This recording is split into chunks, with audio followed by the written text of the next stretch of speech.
السلام عليكم ورحمة الله.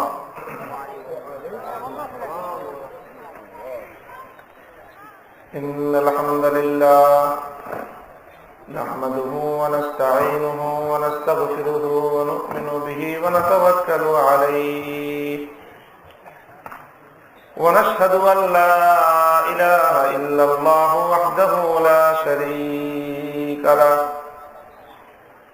ونشهد أن سيدنا وسندنا وحبيبنا وطبيب قلوبنا ومولانا محمد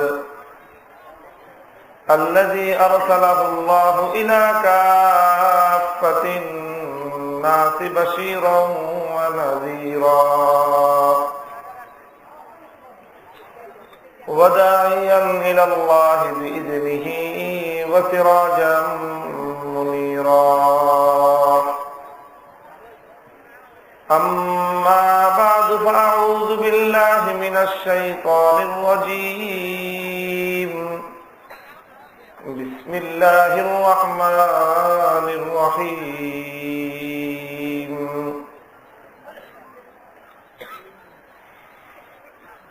اليوم أكملت لكم دينكم وأتممت عليكم نعمتي ورضيت لكم الإسلام دينا. وقال رسول الله صلى الله عليه وسلم: تركتكم على ملة بيضاء ليلها ونهارها سواء. بارك الله لنا ولكم في القرآن العظيم ونفعنا وإياكم بالآيات والذكر الحكيم. اللهم صل على محمد وعلى آل محمد كما صليت على إبراهيم وعلى آل إبراهيم إنك حميد مجيد. محترم हजरत सदर जलसा, उपस्थित हजरत उलमाए कराम, सम्मानित मुरब्बी साहेबान, समवेत इस्लाम प्रिय देश दरदी नबी प्रेमिक मुसलमान भाई और बंधुगण, अल्लाह पाक रब्बुल आलामीन रशेष मेहरबानी যে চরম এক অরাজকতার মধ্য দিয়েও আল্লাহ পাক রব্বুল আলামিন আমাদেরকে মেহেরবানি করে আল্লাহর দ্বীনের কথা আলোচনা করার জন্য, শোনার জন্য আজকের এই মাদ্রাসার মুবারক মাহফিলে অংশগ্রহণ করার, শরীক হওয়ার এবং এখানে নেক লোকদের সোহবতে কিছু সময় অতিক্রম করার তৌফিক দান করেছেন। কোরআন এবং হাদিস থেকে মূল্যবান পাথেয় সংগ্রহ করবার জন্য আল্লাহ পাক সুযোগ করে দিয়েছেন। এই জন্য রব্বে করিমের দরবারে শুকরিয়া আদায় করে মহব্বতের সাথে অন্তর থেকে কালেমাতুশ শুকর করি, আলহামদুলিল্লাহ। মুহতারাম হাজিরিন, আজকে আমরা আমাদের জাতীয় জীবনে অত্যন্ত গুরুত্বপূর্ণ একটা দিন, একটা দিবস অতিক্রম করলাম। ক্যালেন্ডারের হিসাবে আজকে হলো 26শে মার্চ। 26শে মার্চ আমাদের জাতীয় জীবনের খুবই গুরুত্বপূর্ণ দিবস। কত ঠিক না বেঠিক? কি দিবস এটা? হলো আমাদের দেশের, আমাদের এই মাতৃভূমির স্বাধীনতা দিবস। 26শে মার্চ হলো বাংলাদেশের স্বাধীনতা দিবস। কাজেই এই দিবসটা আমাদের জাতীয় পর্যায়ে সর্বাধিক গুরুত্বের সাথে উদযাপন করা হয়। দেশের সর্বস্তরের মানুষ আমরা এই স্বাধীনতা দিবসকে উদযাপন করি। আসলে এই স্বাধীনতা অর্থ কি, স্বাধীনতা জিনিসটা কি, স্বাধীনতা উদযাপনের উদ্দেশ্য কি, এই ব্যাপারগুলি আমাদের আরেকটু ভালো করে বোঝার দরকার আছে। আমাদের মাহফিলগুলোতে এই ধরনের আলোচনা আমরা বলেও অভ্যস্ত না, শুনেও অভ্যস্ত না। আমি যখনই স্বাধীনতার কথা বলতেছি আপনাদের কাছে স্বাভাবিকভাবে একটু খটকা লাগতেছে যে ঘটনা কি। হুজুর তো কবরের কথা বলবে, হুজুর এখানে ওয়াজ করতে বসতে জান্নাত জাহান্নামের কথা বলবে, হুজুর আবার এই সমস্ত স্বাধীনতার কথা বলে কেন, তাই না? বাপখানা এরকম আমাদের অনেক মানুষেরই যে স্বাধীনতা কার বাপের তালু, স্বাধীনতা মনে হয় কোনো কারো ব্যক্তিগত সম্পত্তি। স্বাধীনতার সত্যিকার চেতনা এবং স্বাধীনতার সত্যিকার শিক্ষা যদি আমাদের এই মাহফিলগুলো থেকে না দেওয়া হয়, আমাদের মসজিদগুলো থেকে যদি আমরা জাতিকে স্বাধীনতার সঠিক চেতনা সম্পর্কে উদ্বুদ্ধ না করি, আমরা যদি আমাদের মাদ্রাসা আলেম সমাজ এই জাতিকে স্বাধীনতার সঠিক শিক্ষাকে না দেই, আগামী দিনে স্বাধীনতাকে পুঁজি করে বাংলাদেশকে গোলামের জাতিতে পরিণত করার ষড়যন্ত্র। খুব ভালো করে মনে রাখবেন, আমরা যেমনি ভাবে খোদার আসমানের উপরে শান্তির কথা বলি, যেই শিক্ষা আমরা যেরকম অর্জন করি কোরআন এবং হাদিস থেকে, এই কোরআন এবং হাদিস ভিত্তিক শিক্ষা ব্যবস্থা আমাদেরকে যেমনি ভাবে আসমানের উপরের জিন্দেগির শান্তির বার্তা দেয়, আমরা যে শিক্ষায় শিক্ষিত, যেই শিক্ষার কথা আমরা জাতির কাছে প্রচার করি, সেই শিক্ষা যেমনি ভাবে আমাদেরকে জমিনের নিচে শান্তির ব্যবস্থা করে, আসমানের উপরে যেই শিক্ষা শান্তি দিতে পারে, জমিনের নিচে যেই শিক্ষা ব্যবস্থা মানুষকে শান্তি উপহার দিতে পারে, যদি আসমান আর জমিনের মধ্যখানে শান্তি এবং নিরাপত্তা প্রতিষ্ঠা করতে হয়, সেই ব্যবস্থা ছাড়া মানুষের জিন্দেগিতে শান্তি আর নিরাপত্তার বিকল্প কোনো ব্যবস্থা নাই। কাজেই আজকে অভ্যাস পরিবর্তন করেন। যাদের কাছে আলেম ওলামাদের মুখ থেকে জাতি সম্পর্কে, রাষ্ট্র সম্পর্কে, স্বাধীনতা সম্পর্কে কথা শুনতে যাদের শরীরের মধ্যে চুলকানি ধরে, আপনারা এই চুলকানির চিকিৎসা করেন, অ্যালার্জির ঔষধ খান। আলেম ওলামাদের কাছ থেকে সত্যিকার জাতি গঠনের দিক নির্দেশনা নেওয়ার চরিত্র আপনারা গঠন করেন। আলেম ওলামাদের কাছ থেকে ইসলামের দৃষ্টিকোণ থেকে জাতি গঠনের, জাতিকে পরিচালনা করার, জাতিকে নেতৃত্ব দেওয়ার, জাতির এবং গোটা জনগণের তাদের মৌলিক নিরাপত্তা প্রতিষ্ঠার দিক নির্দেশনা আলেম সমাজ এবং ইসলামী শিক্ষা ব্যবস্থা থেকে গ্রহণ করেন, ইনশাআল্লাহ জাতির কল্যাণ সাধিত হবে। কথা ঠিক না বেঠিক? এই জন্য বলতে চাই, যেহেতু আজকে আমাদের জীবনে অত্যন্ত গুরুত্বপূর্ণ একটি দিবস, স্বাধীনতার দিবস, আমাদের আলেম ওলামাদের, আমাদেরও একটু মনোভাব পরিবর্তন হওয়ার দরকার। আমরাও কিছুটা আজকের এই জাহেলি সমাজের এই বিভক্তিকে আমরাও যেন কিছুটা মেনে নিয়েছি। আমাদেরও মনোভাব অনেকটাই এরকম। এখানে একটা বিভক্তির রেখা টানা হইতেছে যে হুজুরদের জন্য আসমানের উপরে আর জমিনের নিচে, মাঝখানে হুজুরদের কিছু বলার নাই। এই জন্য আমরা শুধুমাত্র কবরের কথা বলি আর আসমানের উপরের কথা বলি, আর মধ্যখানের এই মাঝখানের যে জায়গাটা আসমান আর জমিনের মধ্যখানে, এই জায়গার ব্যাপারটাকে আমরা অনেকটা জাহেলি সমাজের এই নেতৃত্বের হাতে আমরা ছেড়ে দিয়েছি। কাজেই মোহতারাম হাজিরিন, আমি বলতে চাই আজকে এই কথা যে গোটা জাতির মধ্যে মানসিকতার পরিবর্তন হওয়ার দরকার। কথা ঠিক না বেঠিক? মুহাম্মদ আরবি সাল্লাল্লাহু আলাইহি ওয়াসাল্লাম, আমরা যার আদর্শের অনুসারী, আমরা যার উম্মত, আল্লাহ পাক রব্বুল আলামিনের পক্ষ থেকে যিনি ইসলামকে নিয়ে দুনিয়াতে আগমন করেছিলেন, তিনি আমাদেরকে এইরকম ভাবে বিভক্ত করে রেখে যান নাই। আমাদের নেতৃত্বকে দুই ভাগে ভাগ করে রেখে যান নাই।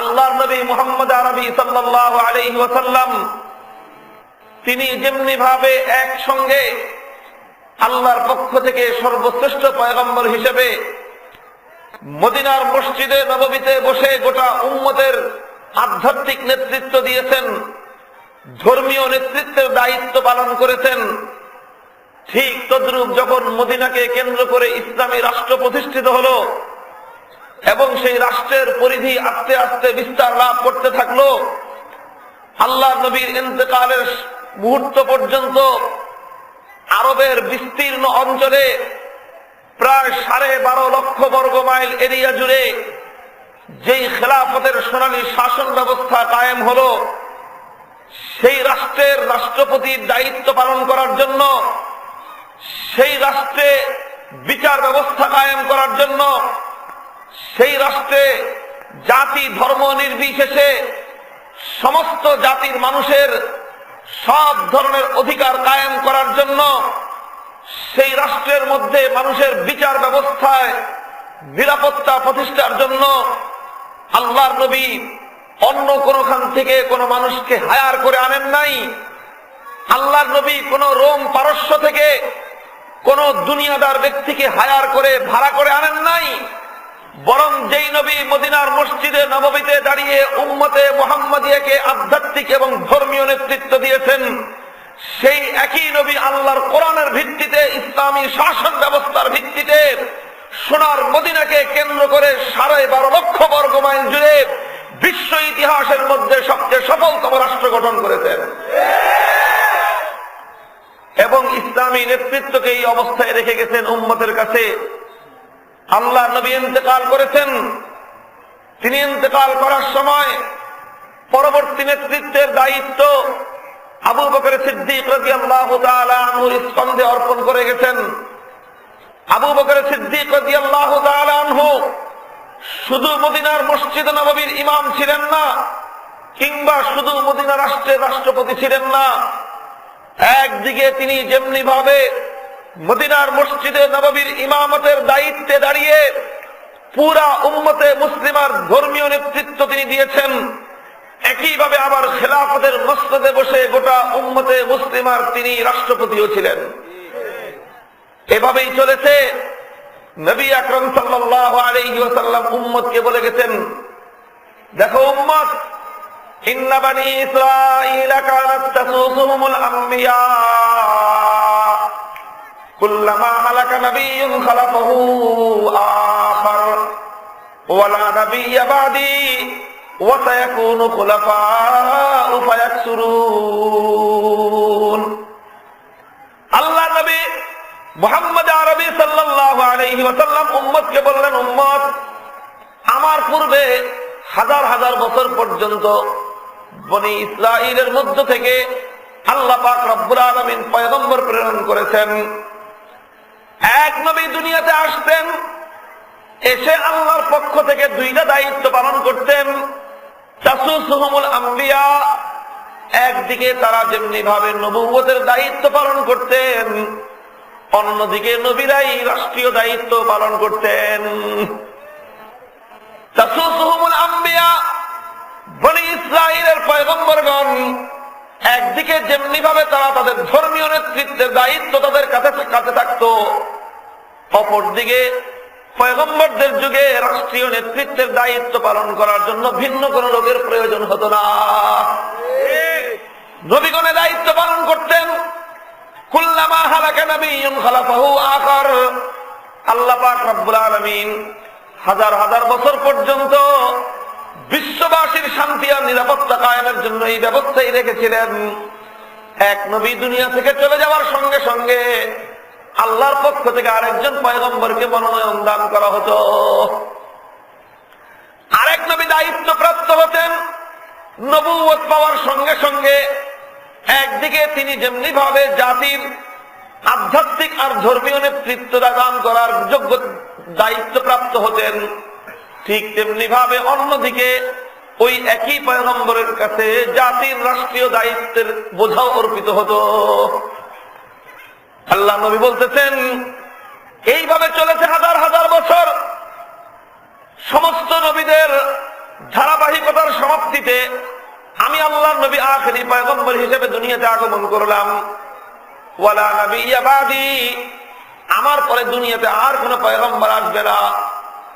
নবুয়তের দুয়ার কিয়ামত পর্যন্তের জন্য বন্ধ হয়ে যাবে। আর কোন নবী দুনিয়াতে আগমন ঘটবে না, কোন নবীর আবির্ভাব হবে না। তবে পয়গম্বরদের হাজার বছর পর্যন্ত চলে আসা যুগপৎ এই জাগতিক আর ধর্মীয় এই দুইটা নেতৃত্বের দায়িত্ব কারা পালন করবে? এই ঐতিহাসিক প্রশ্নের জবাব আল্লাহর নবী দিলেন, ওয়াসায়াকুনু খুলাফা। উম্মতের এবং বিশ্ববাসীর জাগতিক নেতৃত্ব, পরক এবং তাদের ধর্মীয় নেতৃত্ব, এই দুই নেতৃত্ব দেওয়ার জন্য উম্মতের মধ্যে আল্লাহর নবীর খলিফাদের পর্যায়ক্রমে তাদের আবির্ভাব ঘটতে থাকবে। খলিফা হবেন, এক খলিফার পরে আরেক খলিফা আসবেন, আরেক খলিফার পরে আরেক খলিফা আসবেন। ফায়াকসুরুন, এই পৃথিবীতে আল্লাহর নবীর আদর্শবাহী খেলাফতের ঝান্ডা চলতে থাকবে। খেলাফতের ঝান্ডা এক খলিফা থেকে আরেক খলিফার কাছে আসতে থাকবে, হস্তান্তর হতে থাকবে।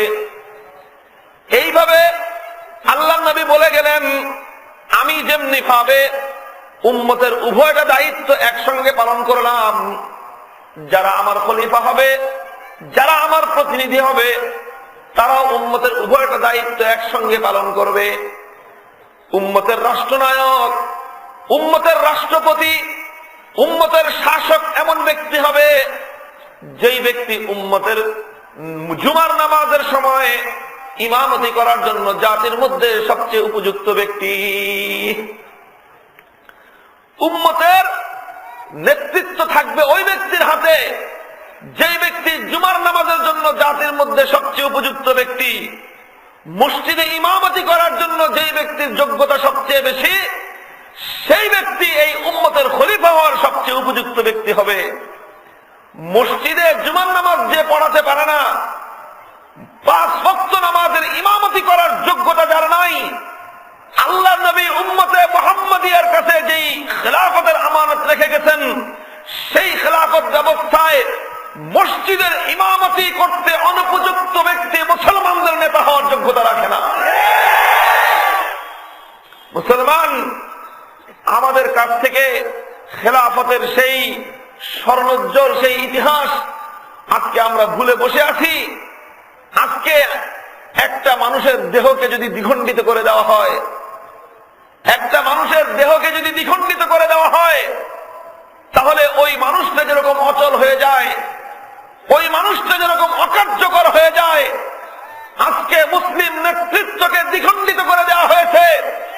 মুসলিম নেতৃত্বকে দ্বিখণ্ডিত করে একদিকে জাগতিক নেতৃত্ব, আরেকদিকে ধর্মীয় নেতৃত্ব, দুইটা নেতৃত্বকে দ্বিখণ্ডিত করে দিয়ে আজকে গোটা দুনিয়াতে মুসলিম জাতিকে এক অকর্মণ্য জাতিতে পরিণত করা হয়েছে। মুহতারাম হাজরিন, আর আমাদেরকে বোঝানো হয় আমাদের মধ্যে এমন এক হীনমন্যতা সৃষ্টি করার ষড়যন্ত্র চলতেছে আন্তর্জাতিক ভাবে, মুসলমানরা যেন আবার তাদের সেই হারানো গৌরবের দিকে ফিরে যেতে না পারে, মুসলমানরা যেন আবার সেই হারানো ইতিহাসকে স্মরণ করতে না পারে, মুসলমানরা যেন আবার তাদের সেই হারানো গৌরবের দিকে ফিরে যেতে না পারে। এই জন্য ইসলামের যাবতীয় সমস্ত জাগতিক এই সকল শান্তি আর শৃঙ্খলার দিকগুলোকে মুসলমানদের স্মৃতিপট থেকে, মুসলমানদের স্মরণ থেকে বিলীন করে দেওয়ার, বিলুপ্ত করার ষড়যন্ত্র চলতেছে। কাজে এই জন্য আজকে যেহেতু গুরুত্বপূর্ণ একটি দিবস, স্বাধীনতার দিবস, এই জন্য আজকে আমরা মাহফিলের মধ্যে খুব ভালো করে এই স্বাধীনতার মর্ম, জাতি গঠনে স্বাধীনতার ভূমিকা এবং স্বাধীনতার প্রকৃত মর্ম কি, স্বাধীনতার কনসেপ্টটা কি, এই ব্যাপারে কিছু আলোচনা আমি করতে চাই। দীর্ঘ কোনো আলোচনা করব না, ছোট্ট ব্যাপার কিন্তু খুব গুরুত্বপূর্ণ ব্যাপার। স্বাধীনতা নিয়ে আমরা দীর্ঘ ইতিহাস শুনি, স্বাধীনতা নিয়ে আমরা অনেক রকম গল্প কাহিনী শুনি, অনেক রকম বিতর্কের অবতারণা হয়, কথা ঠিক না বেঠিক? এদেশের স্বাধীনতার ইতিহাস নিয়ে সরকার পরিবর্তন হয়, স্বাধীনতার ইতিহাসও পরিবর্তন হয়। 40 বছর 42 বছর আগের স্বাধীনতার ইতিহাস এখনো পর্যন্ত খালি ইতিহাস লেখাই হয়। যেই সরকার ক্ষমতায় আসে তার ইচ্ছামতো স্বাধীনতার ইতিহাস রচনা করে। সরকার পরিবর্তনের সঙ্গে সঙ্গে স্বাধীনতার ইতিহাসও পরিবর্তন হয়ে যায়। কথা কাজেই আসলে স্বাধীনতা নিয়ে অনেক বিতর্ক আছে। আমরা বলতে চাই, স্বাধীনতা নিয়ে তোমরা যেরকম বিতর্ক করো, তোমাদের এই সকল বিতর্কগুলো অহেতুক বিতর্ক, অপ্রয়োজনীয় বিতর্ক। যার যার নিজেদের পক্ষকে স্বাধীনতার ক্ষেত্রে একটু বড় করে দেখানোর জন্য তোমরা বিতর্ক করো, কিন্তু সত্যিকার স্বাধীনতার মতো মহৎ একটা ব্যাপার, এর যে প্রকৃত উদ্দেশ্য এবং এর যে প্রকৃত মর্ম, সেই মর্ম যদি বুঝতে হয়, ইসলাম ছাড়া আর কারো কাছ থেকে স্বাধীনতার মর্ম বোঝার উপায় না। স্বাধীনতা জিনিসটা কি? স্বাধীনতা কাকে বলা হয়? স্বাধীনতা খায় না মাথায় দেয়। ও দোস্ত, আজকে এই ব্যাপারটা বড় ভালো করে বোঝার জিনিস। ইতিহাস থেকে ছোট্ট একটা উদ্ধৃতি আনলো। উদ্ধৃতির মাধ্যমে স্বাধীনতার প্রকৃত চেতনা আজকে আমি আপনাদের সামনে তুলে ধরতে চাই। খলিফাতুল মুসলিমিন ওমর বিন খাত্তাব রাদিয়াল্লাহু তাআলা আনহুর যুগের একটা ইতিহাস। পারস্য সাম্রাজ্যের সঙ্গে লড়াই করার জন্য, জিহাদের জন্য ইসলামী সেনাপতি, মুসলিম সেনাপতি হযরত আবু উবাইদা ইবনুল জাররাহ রাদিয়াল্লাহু তাআলা আনহুর নেতৃত্বে মুসলিম সেনাদল পারস্যে গমন করল। লক্ষাধিক মুসলিম সৈনিকের বিশাল বাহিনী। সেনাপতি হলেন হযরত আবু উবাইদা ইবনুল জাররাহ রাদিয়াল্লাহু তাআলা আনহু। অপরদিকে পারস্য সাম্রাজ্যের সেনাপতির নাম হলো রুস্তম। রুস্তমের নেতৃত্বে প্রায় 3 লক্ষাধিক পারস্য সেনাবাহিনীর বিশাল সেনাবাহিনী, তারা প্রস্তুত। অপরদিকে মুসলমানদের সেনাপতি আবু উবাইদা ইবনুল জাররাহ রাদিয়াল্লাহু তাআলা আনহুর নেতৃত্বে লাখখানিক মুসলিম সৈনিক, তারাও রণাঙ্গনে উপস্থিত। পারস্য সেনাপতি রুস্তম হযরত আবু উবাইদা ইবনুল জাররাহ রাদিয়াল্লাহু তাআলা আনহুর কাছে সংবাদ প্রেরণ করলো, আরবের বেদুইনেরা, আরবে ছিলে তোমরা, বেদুইনের জাতি, গ্রাম্য জাতি, আজকে সেই আরব থেকে উঠে এসে সেই বেদুইনের জাতি আমাদের পৃথিবীর সুপার পাওয়ার পারস্য সাম্রাজ্যের দরজার খড়খড় নাড়তেছ। আমাদের পারস্য সাম্রাজ্যের দরজায় এসে তোমরা খটখট করতেছ। উদ্দেশ্যটা কি? তোমাদের কারণটা কি জানতে চাই। সংবাদ প্রেরণ করলো মুসলিম সেনাপতির কাছে, একজন লোক তুমি পাঠাও, প্রতিনিধি পাঠাও, যার সঙ্গে আমি তোমাদের মতবাদ, তোমাদের আদর্শ, তোমাদের উদ্দেশ্য সম্পর্কে আমি একটু আলোচনা করব, ডিসকাস করব। সংবাদ আসলো মুসলিম সেনাপতির কাছে। আবু উবাইদা ইবনুল জাররাহ রাদিয়াল্লাহু তাআলা আনহু একজন মুসলিম সৈনিককে প্রেরণ করলেন, যাও পারস্য সেনাপতি রুস্তমের সঙ্গে গিয়ে আমাদের আদর্শ, আমাদের ধর্ম ইসলাম সম্পর্কে তুমি আলোচনা করো।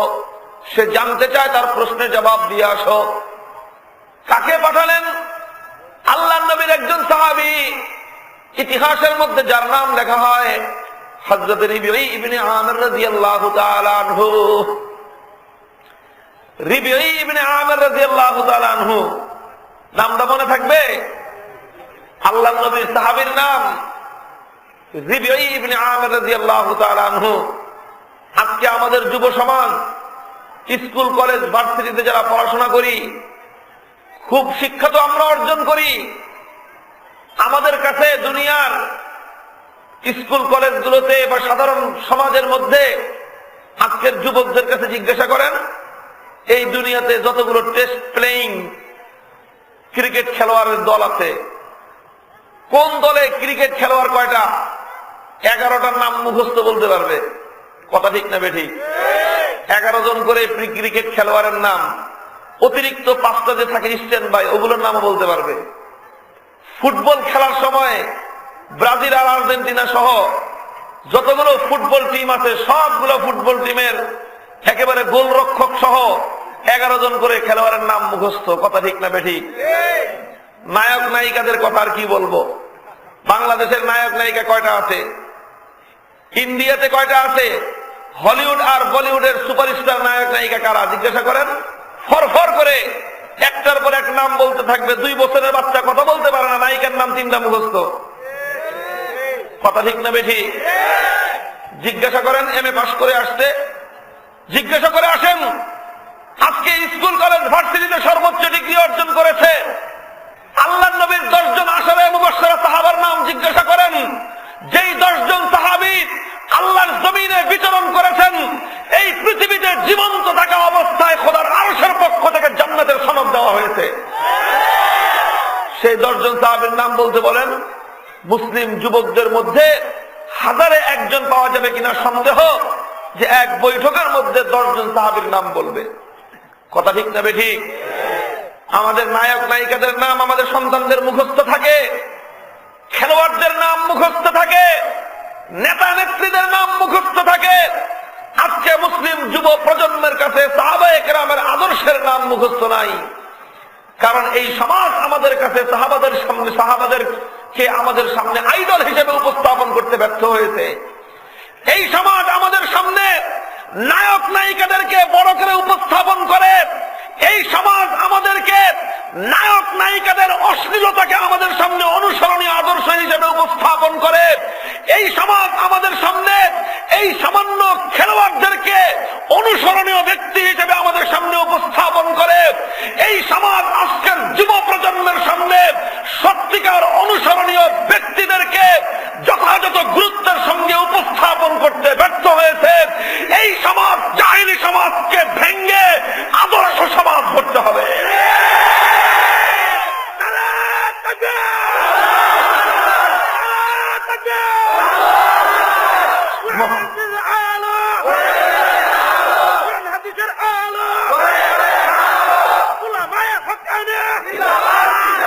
এই জন্য বলতেছিলাম হযরত রিবিঈ ইবনে আমির রাদিয়াল্লাহু তাআলা আনহু আল্লাহর নবীর একজন সাহাবী, তাকে প্রেরণ করা হলো, যাও পারস্য সম্রাটের দরবারে যাও। রিবিঈ ইবনে আমির রাদিয়াল্লাহু তাআলা আনহু পারস্য সেনাপতি রুস্তমের সঙ্গে কথা বলার জন্য, তার সঙ্গে সাক্ষাৎ করার জন্য তিনি রওনা করলেন। সিম্পল ভাবে, একদম সাধারণ ভাবে একটা সাধারণ ঘোড়ার পিঠে আরোহণ করলেন। শরীরের মধ্যে একটা কাপড় পরিহিত, কাপড়ের মধ্যে 17টা তালি লাগানো, কাঁধের মধ্যে একটা তরবারি ঝুলালেন। খুব সাধারণ সিম্পল একটা তরবারি, ভাঙ্গা পুরাতন একটা তরবারি কাঁধের মধ্যে ঝুলায়ে 17টা তালি দেওয়া জামা পরিধান করে একটা সাধারণ মামুলি ঘোড়ার পিঠে আরোহণ করে মুসলিম দূত চলল পারস্য সেনাপতির সঙ্গে কথা বলতে। দোস্ত, তিনি যখন পারস্য সেনাপতির দরবারে গিয়ে হাজির, দারোয়ান ঢুকতে দেয় না, যে পারস্য সেনাপতির রাজ দরবারে এই ধরনের ছেঁড়া ফাটা কাপড় পরিধান করে ঢুকার পারমিশন নাই। আল্লাহর নবীর সাহাবী রিবিঈ ইবনে আমির রাদিয়াল্লাহু তাআলা পরিষ্কার বলে দিলেন, তোমার সেনাপতিকে যে বলো আমি তোমার সেনাপতির আমন্ত্রণে আমি এখানে আগমন করেছি, আমার নিজের স্বেচ্ছায় আসি নাই, আমাকে আহ্বান করা হয়েছে, আমন্ত্রণ করা হয়েছে, তাই আমি এসেছি। আমি আমার আসল রূপ নিয়ে, আমি আমার আদর্শ নিয়ে, আমি আমার অবস্থান নিয়ে এসেছি। যদি কথা বলতে মনে চায় আমার সঙ্গে আমার এই অবস্থাতেই কথা বলতে হবে, আর যদি আমার সঙ্গে তোমার সেনাপতি কথা বলতে না চায় তাহলে তোমার সেনাপতির সঙ্গে আমার কোনো কথা বলার আগ্রহ নাই। সংবাদ চলে গেল সেনাপতির কাছে।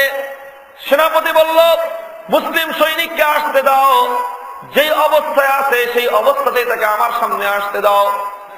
রিবিঈ ইবনে আমির রাদিয়াল্লাহু তাআলা আনহু পারস্য সেনাপতি রুস্তমের দরবারে গিয়ে হাজির। রুস্তম হযরত রিবিঈ রাদিয়াল্লাহু তাআলা আনহুর দিকে তাচ্ছিল্যের দৃষ্টি নিয়ে তাকায়। তাচ্ছিল্যের দৃষ্টি নিয়ে, উপহাসমূলক দৃষ্টি নিয়ে মাথা থেকে পা পর্যন্ত আপাদমস্তক কয়েকবার চোখ ফেরালো। এরপরে একটু তাচ্ছিল্যের হাসি হেসে বলল, ও মুসলিম সৈনিক, এই সুরত নিয়ে, এই চেহারা নিয়ে দুনিয়ার সুপার পাওয়ার পারস্য সাম্রাজ্য তোমরা বিজয় করতে এসেছো। আরে এই কাপড় পরে, ছেঁড়া তালি দেওয়া কাপড় পরিধান করে, আর কাঁধের মধ্যে ভাঙ্গা তরবারি ঝুলে পারস্য সাম্রাজ্য বিজয় করতে এসেছো। জানো পারস্য সাম্রাজ্য কি জিনিস? পারস্য সাম্রাজ্য হলো দুনিয়ার সেরা সুপার পাওয়ার। মুসলমানের দিকে তাকায়ে বিদ্রুপের হাসি হাসতেছে রুস্তম। রিবঈ ইবনে আমির রাদিয়াল্লাহু তাআলা আনহু পারস্য সেনাপতি রুস্তমের চোখের দিকে তাকায়ে বললেন, রুস্তম, মুসলমানের তালি দেওয়া কাপড় দেখেছো, কিন্তু এই কাপড়ের ভিতরে মুসলমানের যেই দেহটা আছে ওই দেহের ইমানি তাকাত তুমি পরীক্ষা করে দেখো নাই? ভাঙ্গা তরবারি ঝুলতে দেখছো গো? ভাঙ্গা তরবারি দেখতেছো আমার কাঁধের মধ্যে ঝুলানো, এই তরবারির শক্তি তুমি দেখো নাই? এই তরবারির পিছনে যেই বাহুটা আছে ওই বাহুর ইমানি শক্তি তুমি দেখো নাই? পরীক্ষা যদি করতে মনে চায়, তোমার পারস্য সাম্রাজ্যের মধ্যে সবচেয়ে শক্তিশালী যেই ঢাল আছে সেই ঢালটা দিয়ে তোমার সেনাবাহিনীর মধ্যে সবচেয়ে চৌকস যেই সেনা অফিসার তাকে আমার মোকাবেলায় তুমি ময়দানে নামায় দেখতে পারো, পরীক্ষা যদি করতে মনে চায়। পারস্য সেনাপতি পারস্য সাম্রাজ্যের মধ্যে সবচেয়ে শক্তিশালী যেই লোহার ঢালটা ছিল ওই ঢালটা দিয়ে তার সেনাবাহিনীর সবচেয়ে চৌকস এবং সবচেয়ে পারঙ্গম যেই সেনা অফিসার তাকে ময়দানে অবতীর্ণ করলো।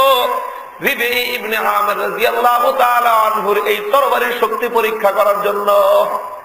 দোস্ত, ইতিহাসের কিতাবগুলোর মধ্যে লেখে আল্লাহর নবীর সাহাবী রিবঈ ইবনে আমির রাদিয়াল্লাহু তাআলা আনহু আল্লাহর নাম নিয়ে মামুলি সাধারণ একটা তরবারি দিয়ে পারস্যের গৌরব সবচেয়ে শক্তিশালী ঢালের উপর একটা আঘাত করলেন। দোসরা আঘাতের দরকার পড়ে নাই, এক আঘাতে পারস্য সাম্রাজ্যের গর্ব ধূলিসাৎ হয়ে সঙ্গে সঙ্গে তাদের ঢাল দ্বিখণ্ডিত হয়ে জমিনের মধ্যে পড়ে গেল। তিনি দেখা দিলেন, বললেন, পারস্য সেনাপতি রুস্তম, মুসলমান তরবারির জোরে লড়াই করে না, মুসলমান বাহুর জোরে লড়াই করে না, এই বাহুর পিছনে তার বুকের মধ্যে যে ইমানি তাকত রয়েছে, মুসলমানের শক্তি হলো সেই ইমানি তাকত। এরপরে রুস্তম হযরত রিবঈ রাদিয়াল্লাহু তাআলা আনহুর এই ভূমিকা দেখে তাকে একটু সমীহ করতে লাগলো, যুক্তিপূর্ণ প্রশ্ন করলো, ও মুসলিম সৈনিক, দুইটা প্রশ্ন তোমার কাছে, আমার দুই প্রশ্নের জবাব দাও। এক নম্বর প্রশ্ন হলো, মানিব তাআসাকুম, তোমাদেরকে আরবের ভূখণ্ড থেকে আমাদের এই পারস্য ভূখণ্ডে কে প্রেরণ করলো? কার হুকুমে তোমরা এখানে এসেছো? কে তোমাদেরকে পাঠিয়েছে? এটা ছিল এক নম্বর প্রশ্ন। দুই নম্বর প্রশ্ন ছিল, তোমরা কেন এসেছো? তোমাদের অবজেক্টিভস গুলো কি? তোমাদের উদ্দেশ্যটা কি? তোমরা কেন আমাদের দেশে এসেছো? খুব গুরুত্বপূর্ণ দুইটা প্রশ্ন। মুসলমানকে কে পাঠালো আর মুসলমান কেন গেল? ও দোস্ত, আজকেও মুসলমান সারা দুনিয়াতে আমরা ছড়াই, দুনিয়ার বিভিন্ন দরবারে আমরা যাই, দুনিয়ার বিভিন্ন প্রান্তে প্রান্তে আমরা যাই। সাহাবায়ে কেরামও দাওয়াত নিয়ে সারা দুনিয়াতে গিয়েছিলেন, কথা ঠিক না বেঠিক? সাহাবায়ে কেরাম দাওয়াত নিয়ে গিয়েছিলেন। আমরা মনে করি মুসলমান শুধুমাত্র দাওয়াত খাওয়ার জন্য যাবে। মুসলমান শুধুমাত্র দুনিয়াতে দাওয়াত খাওয়ার জন্য আসে নাই, মুসলমান দুনিয়াতে সারা দুনিয়াতে দাওয়াত দেওয়ার জন্য এসেছে, কথা ঠিক না বেঠিক? ও মুসলমান, আবার দাঁড়াও, আবার প্রস্তুত হও, সারা দুনিয়াতে দাওয়াত পৌঁছাইতে হবে, সারা দুনিয়ার মানুষের কাছে কাছে ইসলামের দাওয়াত পৌঁছাতে হবে। ইসলামের সত্যিকার দাওয়াত যদি আমরা পৌঁছাতে পারি, দাওয়াত খাওয়ার অভাব আমাদের হবে না। যেই মুসলমান দাওয়াত দিতে জানে সেই মুসলমানের পিছনে পিছনে দাওয়াত ঘুরতে থাকে। দোস্ত, হযরত রিবঈ ইবনে আমির রাদিয়াল্লাহু তাআলা আনহু একটা মেসেজ নিয়ে, বক্তব্য নিয়ে পারস্য সম্রাটের, পারস্য সেনাপতির দরবারে গিয়েছিলেন। পারস্য সেনাপতির যেই দুইটা প্রশ্ন ছিল, কে তোমাদেরকে পাঠালো, কেন তোমরা এখানে আগমন করেছো, মৌলিক দুইটা প্রশ্নের জবাব দিয়েছিলেন।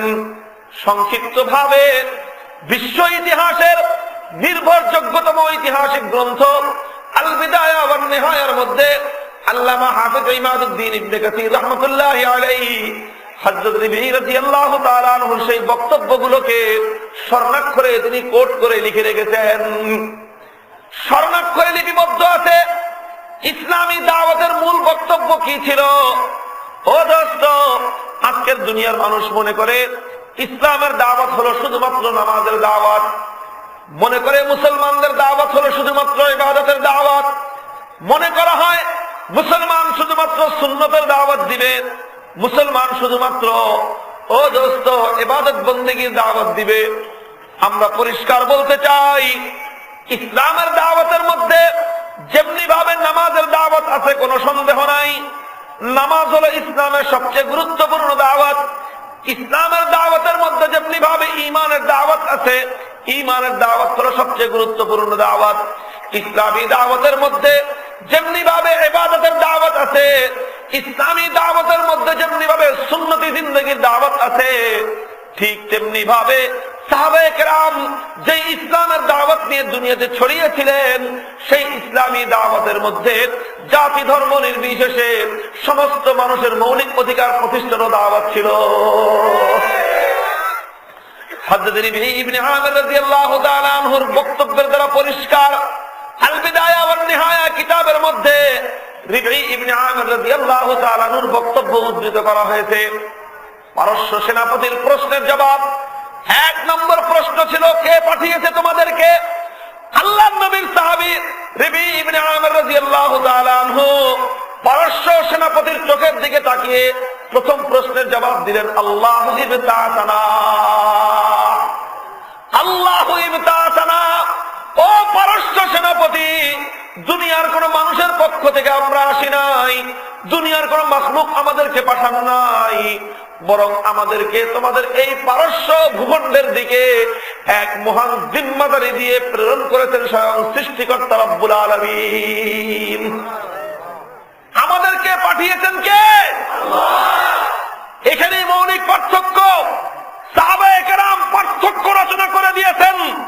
রিবঈ রাদিয়াল্লাহু তাআলা আনহু পারস্য সেনাপতিকে পরিষ্কার বুঝিয়ে দিয়েছেন, ও পারস্যের সেনাপতি, তোমার মধ্যে আর আমার মধ্যে পার্থক্য হলেই তুমি পারস্যের সেনাপতি যুদ্ধের ময়দানে অবতীর্ণ হয়েছো তোমার সম্রাটের হুকুমে, তুমি যুদ্ধ করতে এসেছো তোমার রাজার হুকুমে, তুমি লড়াই করতে এসেছো তোমার রাজার পক্ষ থেকে, তোমার সম্রাটের পক্ষ থেকে।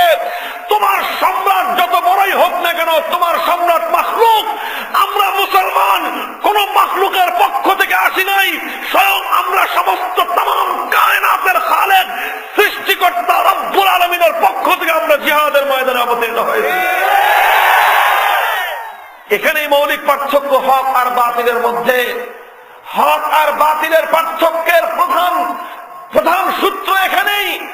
বাতিল ময়দানে অবতীর্ণ হয় নেতার পক্ষ থেকে, বাতিল ময়দানে অবতীর্ণ হয় দলের পক্ষ থেকে, বাতিল ময়দানে অবতীর্ণ হয় কোন জালিম শাহীর পক্ষ থেকে, বাতিল ময়দানে অবতীর্ণ হয় মাখলুকের শক্তির উপর ভর করে। হক কোন মাখলুকের শক্তির উপর ভর করে নয়, হকের শক্তির খুঁটির জোর হলো আরশের মালিক রব্বুল আলামিনের শক্তি।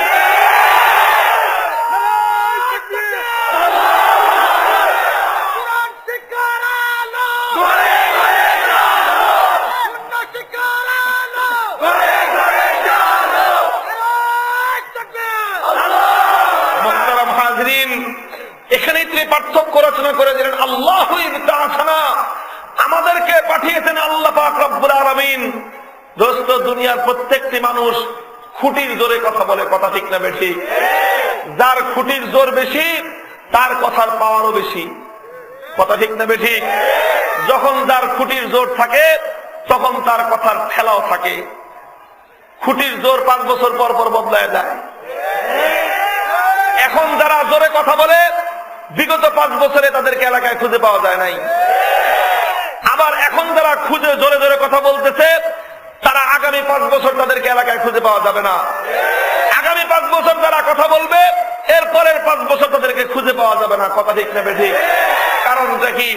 কারণ তাদের খুঁটির জোর যখন থাকে তখন তারা কথা বলে, যখন তাদের খুঁটির জোর নাই তখন তাদেরকে হারিকেন দিয়েও খুঁজে এলাকার মধ্যে পাওয়া যায় না। আমরা ব্যতিক্রম, উলামায়ে কেরাম ব্যতিক্রম।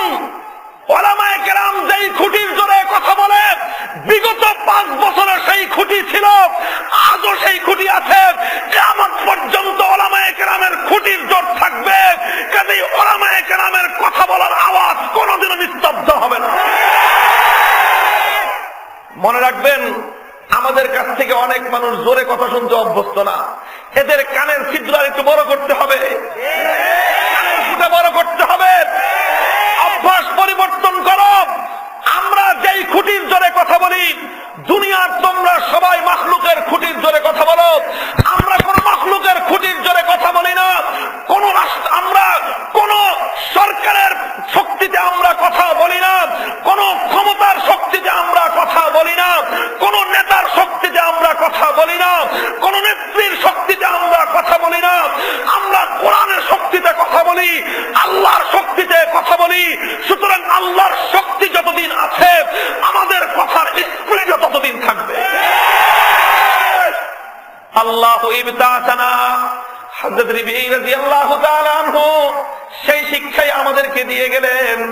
পারস্য সেনাপতির দরবারে পরিষ্কার বলে দিলেন, ও পারস্য সেনাপতি, তোমার মধ্যে আর আমাদের মধ্যে মৌলিক তফাৎ হলো এই জায়গায়, তুমি মাখলুকের পক্ষ থেকে লড়তে এসেছো, আর আমি খালেকের পক্ষ থেকে লড়তে এসেছি। সুতরাং তোমার খুঁটির জোর হলো মাখলুকের শক্তি, আর আমার খুঁটির জোর হলো খালেকের শক্তি। এই জায়গায় হলো প্রধান পার্থক্য। 2 নম্বর যে মৌলিক প্রশ্ন ছিল, কেন তোমরা এসেছো, কি তোমাদের উদ্দেশ্য? রবীঈ ইবনে আমির রাদিয়াল্লাহু তাআলা আনহু এই প্রশ্নের জবাবে যে বক্তব্য দিলেন, 3টা উদ্দেশ্যের কথা বললেন। লিনুখরিজা মান শাআ মিন ইবাদাতিল ইবাদি ইলা ইবাদাতিল্লাহ ওয়া মিন যায়কিদ দুনিয়া ইলা সাআতিহা ওয়া মিন জাওরিল আদিয়ানি ইলা আদলিল ইসলাম। 3টা কথা বললেন। ও দোস্ত, 3 কথার বক্তব্যের ব্যাখ্যা দেওয়ার সময় নাই, শুধুমাত্র মৌলিক মেসেজটা আমি আপনাদের সম্মুখে তুলে ধরতে চাই। সাহাবায়ে কেরাম কেন গিয়েছিলেন, ইসলামী দাওয়াতের কি বক্তব্য, আল্লাহর নবীর সাহাবী রবীঈ ইবনে আমির রাদিয়াল্লাহু তাআলা আনহু পারস্য সেনাপতির দরবারে তুলে ধরলেন। তিনি বললেন, আল্লাহ পাক রব্বুল আলামিন যে উদ্দেশ্য নিয়ে তামাম দুনিয়াতে আমাদেরকে ছড়িয়ে পড়তে বলেছেন, সেই উদ্দেশ্য হলো লিনুখরিজা মান শাআ মিন ইবাদাতিল ইবাদি ইলা ইবাদাতিল্লাহ। একটা হলো ইবাদাতুল ইবাদ, আর একটা হলো ইবাদাতুল্লাহ। একটা হলো মানুষের গোলামি, আর একটা হলো আল্লাহর গোলামি। ও দোস্ত, আল্লাহ পাক রব্বুল আলামিন এই পৃথিবীতে মানুষকে সৃষ্টি করেছেন, মানুষ হিসেবে মানুষের উপর অন্য কোনো মানুষের প্রভুত্ব করার অধিকার নাই। দুনিয়ার সব মানুষকে আল্লাহ পাক মানুষ হিসেবে সমান মর্যাদা দিয়েছেন। মানুষ হিসেবে আল্লাহ পাক রব্বুল আলামিনের দৃষ্টিতে সব মানুষ এক সমান। মানুষে মানুষে কোনো ভেদাভেদ নাই, মানুষে মানুষে কোনো বৈষম্য নাই। কোন মানুষ প্রভু আর কোন মানুষ সেই মানুষের গোলাম। আল্লাহ পাক রব্বুল আলামিন দুনিয়াতে কোন মানুষকে অন্য মানুষের প্রভু হিসেবে সৃষ্টি করেন নাই, কোন মানুষকে অন্য মানুষের গোলাম হিসেবে আল্লাহ পাক সৃষ্টি করেন নাই। আল্লাহর সৃষ্টি জগৎ হিসেবে মানুষ হিসেবে সব মানুষ এক সমান। কিন্তু বিশ্বের ইতিহাস প্রমাণ করে, এই পৃথিবীতে কিছু কিছু মানুষ এমন চরিত্রের হয়, কিছু কিছু মানুষ এমন হয় যেই মানুষগুলোর চরিত্র থাকে দুনিয়ার অন্য সমস্ত মানুষদেরকে তারা নিজেদের গোলামে পরিণত করতে চায়। এটা কিছু মানুষের স্বভাব থাকে, চরিত্র থাকে, তারা নিজেরা প্রভু হইতে চায়, আর সাধারণ সমস্ত জনগণকে, গোটা জাতিকে নিজেদের গোলাম বানাইতে চায়। এটা কিছু মানুষের চরিত্র থাকে, কিছু মানুষের স্বভাব থাকে। সাধারণ মানুষদেরকে তারা সত্যিকার মর্যাদা দিতে চায় না, সাধারণ মানুষদেরকে তারা সত্যিকার অধিকার দিতে চায় না। এটা হলো মানুষের গোলামি, এটা হলো মানুষের গোলামির জিঞ্জির। রবীঈ ইবনে আমির রাদিয়াল্লাহু তাআলা আনহু বললেন, এই জমিনে আমাদের আগমনের উদ্দেশ্য হলো লিনুখরিজা মান শাআ মিন ইবাদাতিল ইবাদি ইলা ইবাদাতিল্লাহ। আমাদের আগমনের উদ্দেশ্য হলো तमाम দুনিয়ার সমস্ত মানুষগুলোকে মানুষের গোলামির জিঞ্জির থেকে মুক্ত করে এক আল্লাহর গোলামি করার মতো পরিবেশ তৈরি করে দেওয়া। আমরা মানুষকে মানুষের গোলামি থেকে মুক্তি দিতে চাই, আমরা মানুষকে মানুষের দাসত্বের শৃঙ্খল থেকে মুক্ত করতে চাই, আমরা মানুষকে সত্যিকার মানুষের অধিকার দিতে চাই, আমরা মানুষকে সত্যিকার মানুষের মর্যাদা দিতে চাই। মানুষকে মানুষের গোলামির জিঞ্জির থেকে মুক্ত করে, মানুষকে মানুষের দাসত্বের শৃঙ্খল থেকে মুক্ত করে সত্যিকার মর্যাদা এক আল্লাহর গোলামে আমরা মানুষকে পরিণত করতে চাই। মুহতারাম হাজিরিন, কথা কিন্তু ছোট, বড় বড় পাওয়ারফুল কথা, অত্যন্ত খুব দামি কথা আল্লাহ নবীর সাহাবী বললেন। নবীর সাহাবীর এই বক্তব্যের মধ্য দিয়ে আমাদের সামনে পরিষ্কার হয়ে যায় সত্যিকার আসলে স্বাধীনতা কাকে বলা হয়। What means by independence? Independence, স্বাধীনতা কি জিনিস? স্বাধীনতা কাকে বলা হয়? স্বাধীনতার প্রকৃত কনসেপ্টটা কি? স্বাধীনতার আসল ধারণা এবং তার ডেফিনিশন কি, তার বক্তব্য কি? ইসলামের নবীর সাহাবী রবীঈ ইবনে আমির রাদিয়াল্লাহু তাআলা আনহু আজ থেকে ১,৫০০ বছর পূর্বে পারস্য সেনাপতির দরবারে দাঁড়িয়ে আল্লাহর নবীর পক্ষ থেকে বিশ্ববাসীর কাছে স্বাধীনতার সর্বশ্রেষ্ঠ ডেফিনিশন এবং সংজ্ঞা দিয়ে গেছেন। আমরা বিশ্বাস করতে চাই ইসলাম জীবনের প্রতিটি ক্ষেত্রে যেরকম ইসলামের বক্তব্য রয়েছে, নামাজ কাকে বলা হয় ইসলামের বক্তব্য আছে, রোজা কাকে বলা হয় ইসলামের বক্তব্য আছে, রাষ্ট্র কাকে বলা হয় ইসলামের বক্তব্য আছে, আদালত কাকে বলা হয় ইসলামের বক্তব্য আছে, অর্থনীতি কাকে বলা হয় ইসলামের বক্তব্য আছে, ব্যবসা নীতি কাকে বলা হয় ইসলামের বক্তব্য আছে, পরিবার নীতি কাকে বলা হয় ইসলামের বক্তব্য আছে, শিক্ষানীতি কাকে বলা হয় ইসলামের বক্তব্য আছে, নারী নীতি কেমন হবে ইসলামের বক্তব্য আছে, জীবনের প্রতিটি ক্ষেত্রে যেমন ইসলামের বক্তব্য আছে, স্বাধীনতা কাকে বলা হয় সে ব্যাপারেও ইসলামের বক্তব্য আছে। কাজেই আজকে স্বাধীনতার কনসেপ্ট ক্লিয়ার করা দরকার। আজকে স্বাধীনতার সংজ্ঞাকে পরিষ্কার করা দরকার। স্বাধীনতা কাকে বলা হয়, স্বাধীনতার মূল চেতনা সম্পর্কে গোটা জাতি আজকে অন্ধকারের মধ্যে নিমজ্জিত হয়ে স্বাধীনতার নামে গোটা জাতি আজকে এক ভাওতাবাদীর শিকার হয়ে আছে। কাজেই আমরা পরিষ্কার বলতে চাই, এই জাতির মধ্যে আমরা হলাম সর্বপ্রথম স্বাধীনতার সপক্ষ শক্তি। কারণ আমরা স্বাধীনতার নামে ভাওতাবাজি করতে চাই না, আমরা জাতিকে সত্যিকার স্বাধীনতার সবক পড়াতে চাই। আমরা জাতির সামনে স্বাধীনতার সত্যিকার চেতনাটাকে তুলে ধরতে চাই, এবং সেই চেতনা কোত্থেকে? ইসলামের স্বর্ণযুগের আল্লাহ নবীর সাহাবীর বক্তব্যের সূত্র থেকে স্বাধীনতার ডেফিনিশন এবং স্বাধীনতার আমরা চেতনা এবং স্বাধীনতার বক্তব্য এবং তার সংজ্ঞা জাতির সামনে তুলে ধরতে চাই। হযরত রবীঈ ইবনে আমির রাদিয়াল্লাহু তাআলা আনহু যেই কথা বললেন, সেই কথার সারমর্ম হলো এই, লিনুখরিজা মান শাআ মিন ইবাদাতিল ইবাদি ইলা ইবাদাতিল্লাহ ওয়া মিন যায়কিদ দুনিয়া ইলা সাআতিহা ওয়া মিন জাওরিল আদিয়ানি ইলা আদলিল ইসলাম। এই পৃথিবীতে আল্লাহ পাক রব্বুল আলামিন মানুষকে এক সমান করে, এক সমান ডিগনিটি দিয়ে, অল পিপলস আর ইকুয়াল, আল্লাহ পাক রব্বুল আলামিন तमाम দুনিয়ার মানুষগুলোকে এক সমান মর্যাদা দিয়ে সৃষ্টি করলেন। কিন্তু কালক্রমে মানুষের মধ্য থেকে কিছু মানুষ অন্য মানুষের প্রভু সেজে বসলো, আর মানুষের উপর প্রভুত্ব করার জন্য, মানুষের উপর নিজেদের গোলামীর জিঞ্জিরকে মানুষের গলার উপর পরিয়ে দেওয়ার জন্য কিছু কালা কানুন তৈরি করলো, নিজেদের কিছু অবৈধ আইন তারা তৈরি করলো। এইভাবে যুগে যুগে মানব রচিত কিছু কালা কানুনের মাধ্যমে, মানুষের বানানো কিছু অবৈধ আইনের মাধ্যমে, মানুষের বানানো কিছু জুলুম এবং নির্যাতনের আইনের মাধ্যমে অল্প সংখ্যক মানুষ বৃহত্তর জনগোষ্ঠীকে তাদের গোলামে পরিণত করে রাখে। আর ওই গোলামের শৃঙ্খলকে মুক্ত করে সত্যিকার মানুষের অধিকার আদায় করা, প্রতিষ্ঠা করার নামই হলো স্বাধীনতা। ইসলাম বলতে চায় স্বাধীনতা এটাকেই বলা হয়। ও দোস্ত, আমরা যদি আমাদের স্বাধীনতার দীর্ঘ ইতিহাস নিয়ে আলোচনা করি, এক সময় এদেশের মানুষ, এদেশের জনগণ 1753 সালে এদেশের মানুষ পরাধীন হলো। ব্রিটিশ স্বৈর শাসক আমাদের ঘাড়ের উপর, তারা তাদের গোলামের জিঞ্জিরকে আমাদের ঘাড়ের উপর পড়ায় দিল। আমরা ব্রিটিশদের গোলামে পরিণত হয়ে গেলাম। 1753 সাল থেকে 1947 সাল পর্যন্ত দীর্ঘ 195 বছর এদেশের আলেম সমাজ, এদেশের সাধারণ ধর্মপ্রাণ জনগণ এবং একটা পর্যায়ে এসে এদেশের হিন্দু মুসলমান সব মিলে ব্রিটিশের বিরুদ্ধে আমরা সংগ্রাম করলাম। ব্রিটিশ আমাদের উপর জুলুম করত, আমাদের উপর নির্যাতন করত, আমাদেরকে আমাদের মৌলিক অধিকার থেকে বঞ্চিত রাখত। সেই মৌলিক অধিকারগুলো আদায় করার জন্য ব্রিটিশের জুলুমের জিঞ্জিরকে ছিন্ন করার জন্য আমরা সংগ্রাম করেছি। যেখানে জুলুমের বিরুদ্ধে সংগ্রাম, সেটাকেই বলা হয় স্বাধীনতার সংগ্রাম। ব্রিটিশ জুলুম করত, অন্যায় করত, অত্যাচার করত, এই জন্য ব্রিটিশের বিরুদ্ধে সংগ্রাম করার নাম হয়ে গেল স্বাধীনতার সংগ্রাম। ব্রিটিশরা উৎখাত হলো, চলে গেল। 1947 সাল থেকে পশ্চিম পাকিস্তানের স্বৈর শাসক গোষ্ঠী আমাদের উপর জুলুম এবং শোষণের, নির্যাতনের স্টিম রোলার পরিচালনা করলো।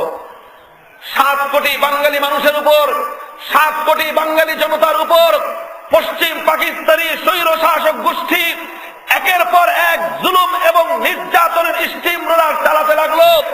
এদেশের মানুষ পশ্চিম পাকিস্তানিদের জুলুমের, নির্যাতনের শৃঙ্খলকে ভেঙ্গে চুরমার করে নিজেদের অধিকার আদায় করার জন্য সংগ্রাম করলো। এই জন্য সেই সংগ্রামকে বলা হলো স্বাধীনতার সংগ্রাম। কথা ঠিক না বেঠিক? কাজেই যখন ব্রিটিশরা জুলুম করে, তখন সেই জুলুমের বিরুদ্ধে সংগ্রাম করার নাম হয় স্বাধীনতার সংগ্রাম।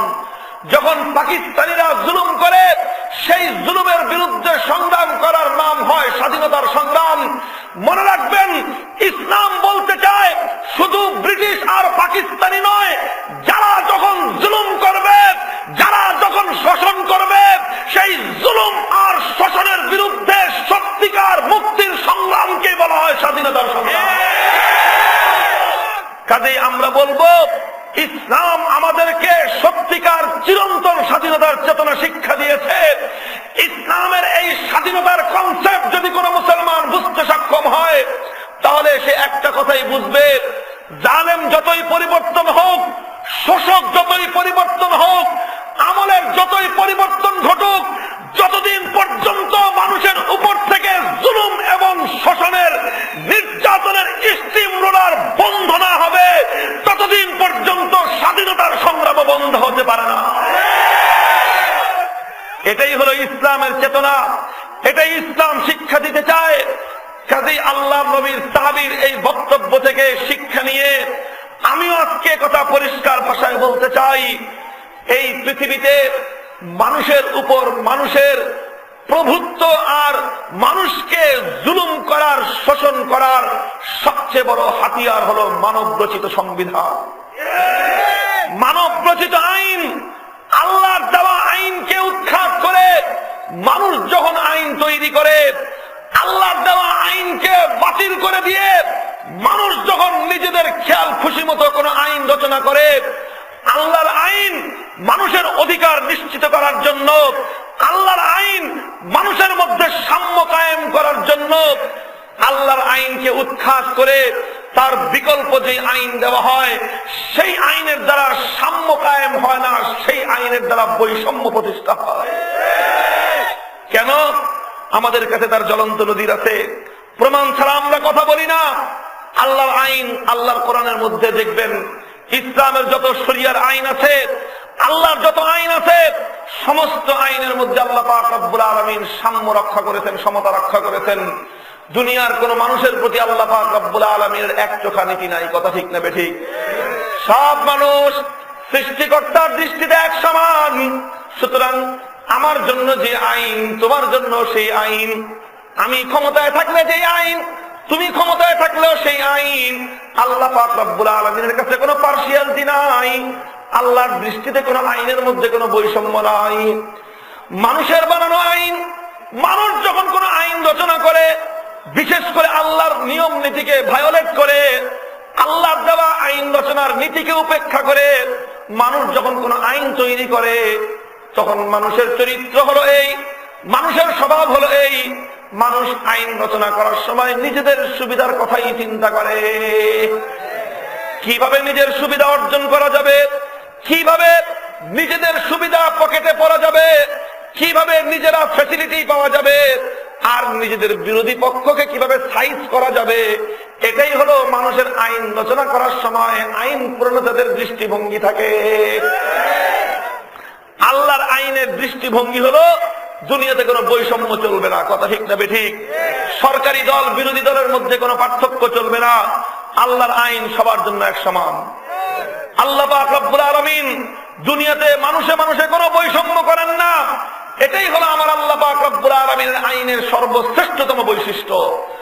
আর তার বিপরীতে যেখানেই আল্লাহর আইনকে উৎখাত করে মানুষ কোন আইন দেয়, মানুষ কোন বিধান রচনা করে, মানুষের বিধানের মধ্যে অসংখ্য অগণিত ত্রুটি আর বিচ্যুতি থাকে। কারণ মানুষ আলিমুল গায়েব নয়। এক, দুই নম্বর হলো মানুষ স্বার্থপর। সাধারণত মানুষ কি হয়? আল্লাহ পাক রব্বুল আলামিন কোন স্বার্থ রাখেন না, আল্লাহর নিঃস্বার্থ। এই জন্য আল্লাহর আইন নিঃস্বার্থ আইন হয়, মানুষের আইন হয় স্বার্থপর আইন। কথা ঠিক না বেঠিক? আল্লাহ পাক রব্বুল আলামিন দুনিয়াতে কাউকে আল্লাহ পাক জুলুম করেন না, কাউকে আল্লাহ পাক রব্বুল আলামিন বাঁকা চোখে দেখেন না। এই পৃথিবীর সমস্ত মানুষ আমার আল্লাহর দৃষ্টিতে এক সমান। এই জন্য আল্লাহর আইনের মধ্যে কোনো বৈষম্যের সুযোগ নাই, কারো বাড়তি ফ্যাসিলিটি পাওয়ার সুযোগ নাই, কারো অতিরিক্ত চাপে পড়ারও সুযোগ নাই। কিন্তু মানুষ যখন কোন আইন রচনা করে তখন মানুষের নেচার, মানুষের চরিত্র, মানুষের স্বভাব হলো মানুষ আইন রচনা করার সময় খালি চিন্তা করে কেমনে আমার সুবিধা হবে। কথা ঠিক না বেটি? সবাই চিন্তা করে এটা। আজকে যারা আছে তারাও চিন্তা করে, গতকালকে যারা ছিল তারাও এই কথা চিন্তা করেছে। এটা দুনিয়ার প্রত্যেকটা মানুষের নেচার এবং চরিত্র। কথা ঠিক না বেঠিক? যদি এর জ্বলন্ত একটা দৃষ্টান্ত শুনতে চান তাহলে আমার কাছে একটা আমাদের বর্তমান বাংলাদেশের একটা একটা গরম একটা দৃষ্টান্ত আছে, দিব। বাংলাদেশটা বর্তমানে একটা বিতর্ক নিয়ে খুব তুমুল উত্তেজনা চলতেছে। সেই বিতর্কটার নাম হলো নির্বাচন পদ্ধতি। কথা ঠিক না বেঠিক? তত্ত্বাবধায়ক সরকার ব্যবস্থা নিয়ে বাংলাদেশের মধ্যে প্রধান দুইটা দল মুখোমুখি। কথা ঠিক না বেঠিক? এই তত্ত্বাবধায়ক সরকার নিয়ে 1990-এর দশক থেকে আজ 2013 সাল পর্যন্ত প্রায় 20 বছর পর্যন্ত আমরা এই একই আলোচনা শুনতেছি। কথা ঠিক না বেঠিক? যাদের বয়স 30 বছর কোটা পার হয়ে গেছে তারা সকলেই আমার সঙ্গে একমত পোষণ করবেন। আজ থেকে 18-20 বছর আগে আমরা দেখলাম 1995 সালে, 1996 সালে এই বাংলাদেশের মানুষ একটা স্লোগান শুনলো। কি স্লোগান? আমরা মানুষের ভোটের অধিকার চাই, মানুষের ভোটের অধিকারের জন্য তত্ত্বাবধায়ক সরকারের কোনো বিকল্প নাই। কথা মনে আছে? এই কথা স্লোগান উঠলো, কেউ দাবি করলো তত্ত্বাবধায়ক সরকার অমুক সাহেব রূপকার, কেউ তত্ত্বাবধায়ক সরকারের রূপকার হওয়ার দাবি করলো। ভালো কথা, তিনি রূপকার হিসেবে তত্ত্বাবধায়ক সরকার দিলেন, তার সঙ্গে অন্য মানুষরা সুরে সুর মিলাইল। কথা ঠিক না বেঠিক?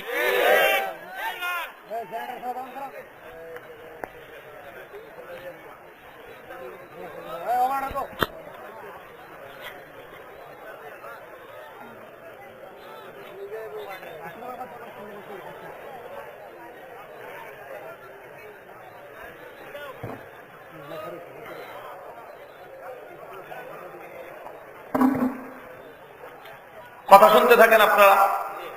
ওই সময় আমরা শুনলাম অমুকে তত্ত্বাবধায়ক সরকারের রূপকার, তারপরে দেখলাম তাদের সঙ্গে তাদের জানের শত্রু দাও কুমড়া সম্পর্ক, তারা সব এক কাতারে মিলে গেল তত্ত্বাবধায়ক সরকারের দাবিতে। কথা ঠিক না বেঠিক?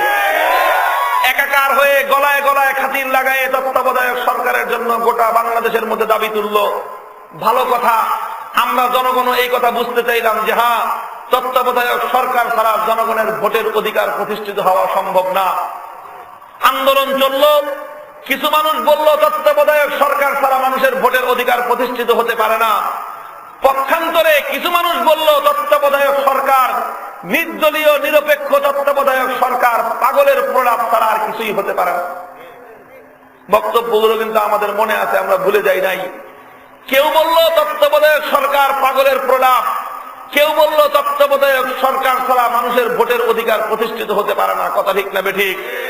এই দুই দলের মারামারি দেখলাম, এই দুই দলের খুনাখুনি দেখলাম, দিনের পর দিন হরতাল হলো, সপ্তাহের পর সপ্তাহ অসহযোগ আন্দোলন চলল, গোটা বাংলাদেশটাকে অচল করে দিয়ে তত্ত্বাবধায়ক সরকার পাশ হলো, তত্ত্বাবধায়ক সরকারের অধীনে নির্বাচন হলো, ক্ষমতার পরিবর্তন ঘটল।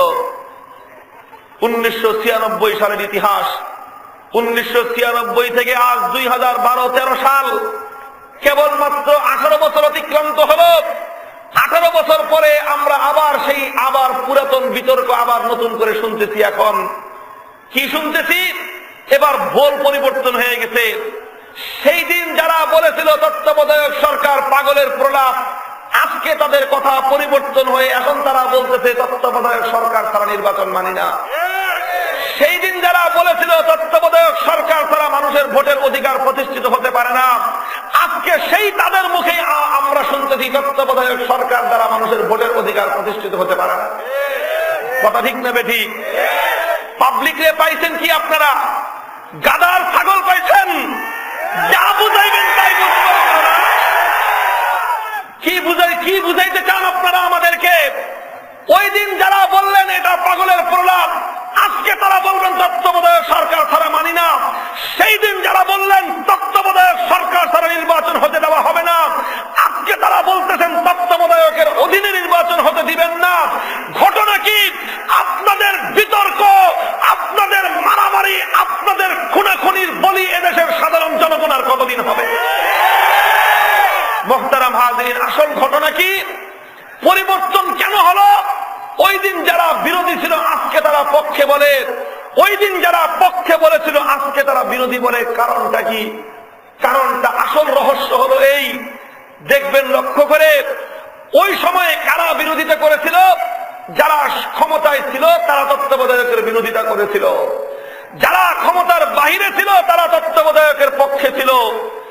আজকে 18 বছর পরে পরিবর্তন ঘটেছে ক্ষমতার। আজকে যারা ক্ষমতায় তারা এর বিরোধী বলে, আজকে যারা ক্ষমতার বাইরে তারা এর পক্ষে বলে। কারণটা কি? একটা চরিত্র দেখবেন, যারা সরকারের বাহিরে থাকে তারা এই তত্ত্বাবধায়কের পক্ষে বলে, যারা সরকারে থাকে তারা তত্ত্বাবধায়ক সরকারের বিরুদ্ধে বলে। কথা ঠিক না ঠিক? কারণটা কি?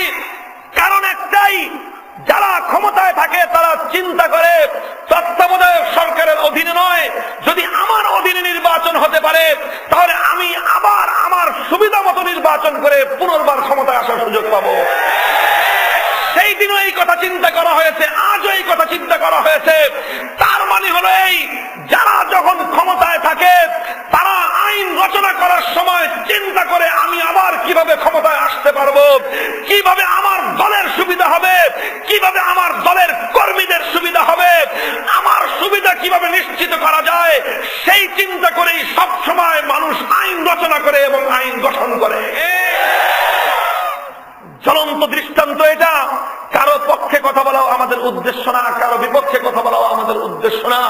মানুষের চরিত্র আমরা তুলে ধরলাম। কথা ঠিক না বেঠিক? কি বোঝা গেল? মানুষের চরিত্র এটাই যে মানুষ যখন আইন রচনা করে নিজের সুবিধার কথা চিন্তা করে, নিজের স্বার্থের কথা চিন্তা করে, আর নিজের বিরোধী পক্ষকে কিভাবে ঠেঙ্গানো যায়, নিজের বিরোধী পক্ষকে কিভাবে সাইজ করা যায়, সেই চিন্তা করে মানুষ আইন রচনা করে। এই জন্য আমরা এই কথা পরিষ্কার বলতে চাই, আল্লাহর আইনের বিপরীতে আল্লাহর আইনকে উৎখাত করে, আল্লাহর দেওয়া কোরআন সুন্নাহর বিধানকে উৎখাত করে আজ পর্যন্ত যতগুলো আইন, যতগুলো বিধান রচিত হয়েছে, আল্লাহর কোরআন বিরোধী প্রত্যেকটা আইন, ইসলাম বিরোধী প্রতিটি আইন, এগুলোই হলো জুলুম আর শোষণের হাতিয়ার। ও দোস্ত, স্বাধীনতার সংগ্রামের অর্থ হলো জুলুমের বিরুদ্ধে সংগ্রাম করা, মানুষের উপর মানুষের বানানো সমস্ত জুলুম এবং শোষণের আইনের বিরুদ্ধে সংগ্রাম করার নামই হলো স্বাধীনতার সংগ্রাম।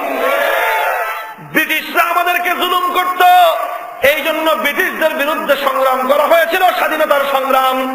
পশ্চিম পাকিস্তানিরা আমাদের উপরে জুলুম করত, তাদের বিরুদ্ধে আন্দোলন করার নাম ছিল স্বাধীনতার সংগ্রাম।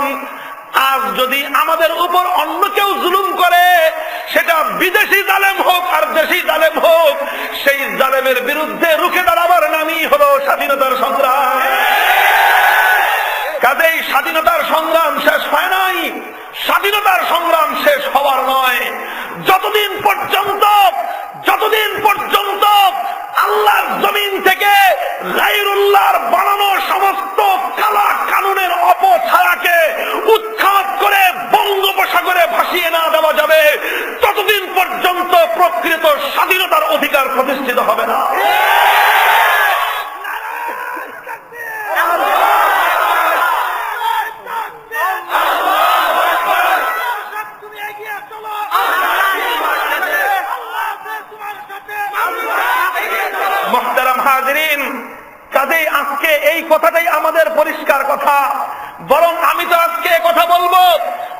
শুনতেছি মুক্তিযুদ্ধের নাকি আর একটা নতুন প্রজন্ম।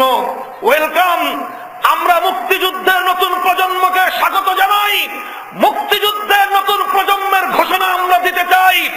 আর সেই ঘোষণাটা হলো এই, আমরা ব্রিটিশের বিরুদ্ধে স্বাধীনতার সংগ্রাম করেছি, সেখানে আমরা বিজয় অর্জন করেছি। স্বাধীনতার প্রথম পর্বে আমাদের বিজয় এসেছে। আমরা পশ্চিম পাকিস্তানিদের বিরুদ্ধে সংগ্রাম করেছি, বিজয় অর্জিত হয়েছে, আমাদের সেমিফাইনালে বিজয় অর্জিত হয়েছে। এবারের তরুণ প্রজন্মের নতুন মুক্তিযুদ্ধ হবে মুক্তিযুদ্ধের চূড়ান্ত খেলা। এই চূড়ান্ত ফাইনাল খেলায় মানব রচিত সমস্ত জাহিলিয়াতের তন্ত্র মন্ত্রকে উৎখাত করে এক আল্লাহর জমিনে আল্লাহ প্রদত্ত কোরআন সুন্নাহর শাসন ব্যবস্থা কায়েম করার মুক্তিযুদ্ধই হবে চূড়ান্ত স্বাধীনতার।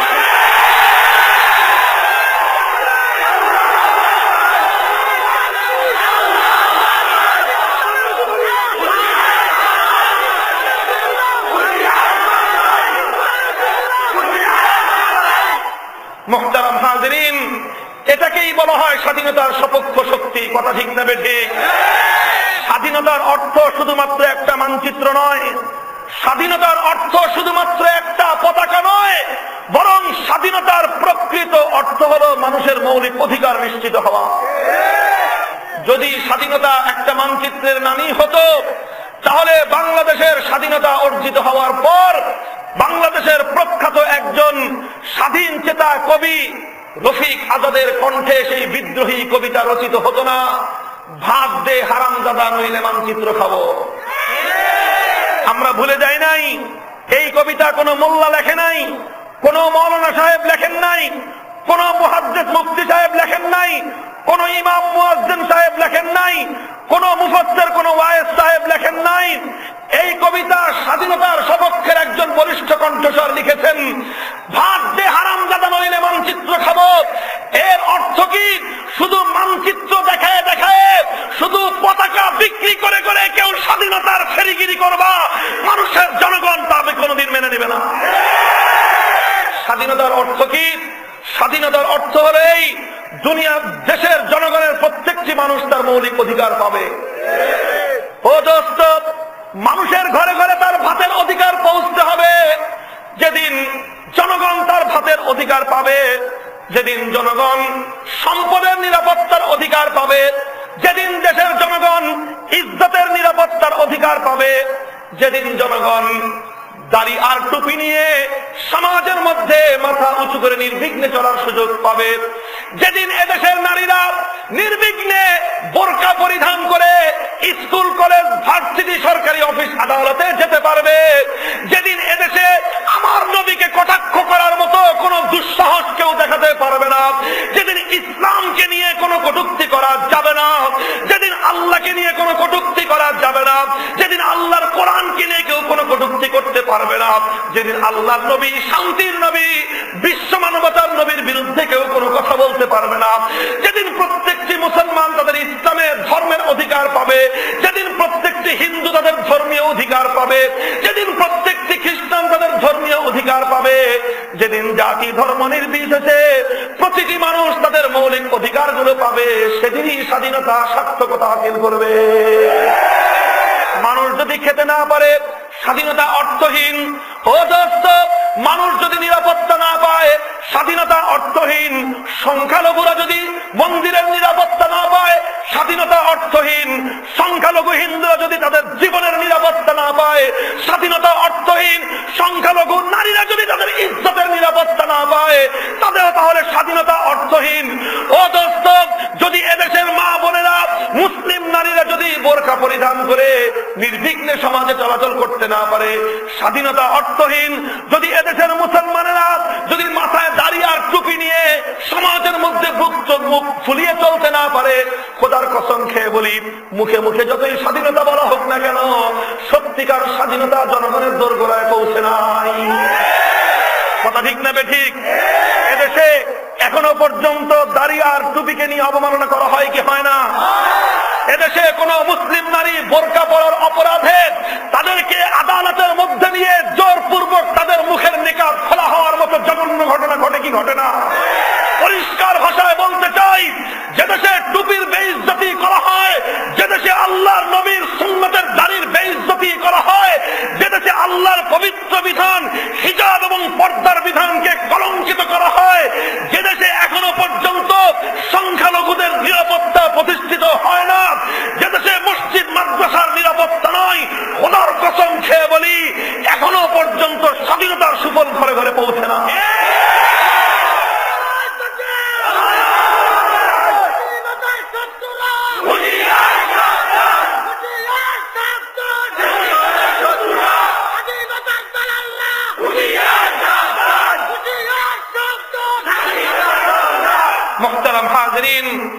ইতিহাস থেকে আপনাদেরকে শিখতে হবে, আমাদেরকেও বুঝতে হবে স্বাধীনতা ইসলামের গুরুত্বপূর্ণ একটা ব্যাপার।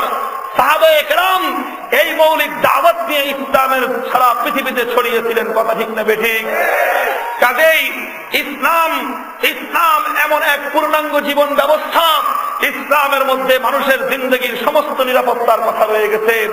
ইসলামের মধ্যে জাতি ধর্ম নির্বিশেষে সমস্ত মানুষের মৌলিক অধিকারকে নিশ্চিত করা হয়েছে, কথা ঠিক না বেঠিক? আল্লাহর নবী তিনি হলেন রাহমাতুল লিল আলামিন, কথা ঠিক না বেঠিক? আমাদের নবী শুধুমাত্র রাহমাতুল লিল মুসলিমিন নন, বরং রাহমাতুল লিল আলামিন, কথা ঠিক না বেঠিক? নবী কি শুধু রাহমাতুল লিল মুসলিমিন না রাহমাতুল লিল আলামিন? রাহমাতুল লিল আলামিনের অর্থ কি? রাহমাতুল লিল আলামিনের অর্থ হলো আমার নবী যেরকম মুসলমান ইমানদারের জন্য রহমত, আমার নবী হিন্দুর জন্য রহমত, আমার নবী যেরকম মুসলিমের জন্য রহমত, আমার নবী বৌদ্ধ খ্রিস্টানের জন্য রহমত, আমার নবী তাম দুনিয়ার সমস্ত জাতির জন্য রহমত, সমস্ত মানবতার জন্য রহমত। আমার নবী শুধু মানুষ নয়, সমস্ত পশু পক্ষীর জন্য রহমত, পুরা কায়নাতের জন্য আল্লাহ পাক তাকে রহমত হিসেবে প্রেরণ করেছেন।